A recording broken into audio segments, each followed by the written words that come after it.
Depuis janvier 2015, j'ai déjà fait 2 groupes de croissance avec des personnes différentes. Moi, j'ai rejoint le groupe de croissance que Kevin avait commencé avec Clément. Depuis le 26 octobre 2014. Le temps passe vite. Alors il y a la lecture et le partage de la Bible.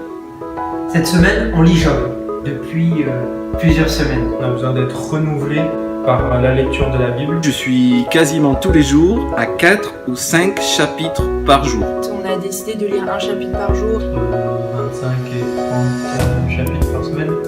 C'est incroyable. La prière, Pour les chrétiens et les non-chrétiens connus des membres du groupe. Donc le but, c'est de donner des sujets de prière, des personnes qu'on a à cœur, une attitude qu'on aimerait avoir. et les questions de redevabilité chrétienne. Partager nos difficultés personnelles. Ça nous permet de confesser notre attitude, nos péchés qu'on a fait pendant la semaine.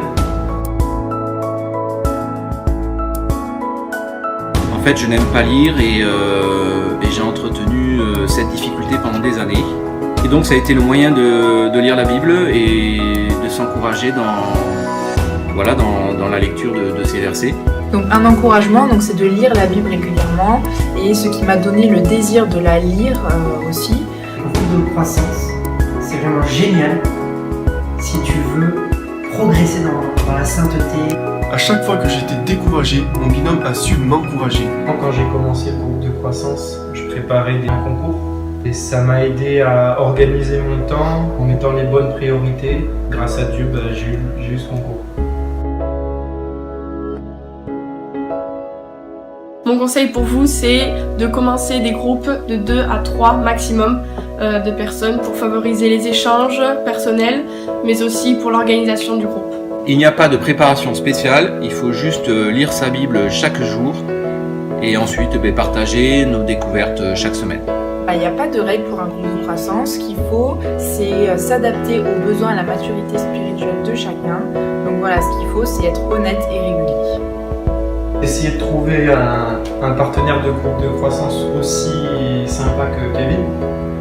Ça va être difficile. Et un endroit où se retrouver. Ça, c'est bien. Nous, on se réunit dans une boulangerie. Comme ça, on a notre petit café, croissant et chocolatine. Pour moi, pour bien commencer un groupe de croissance, il faut bien choisir ses équipiers, être proche d'eux pour pouvoir se confier. Moi, si je devais donner un conseil, ça serait de te lancer et de voir de tes propres yeux ce que ça peut représenter. Quoi? T'as pas de groupe de croissance? Commence demain. À toi de jouer.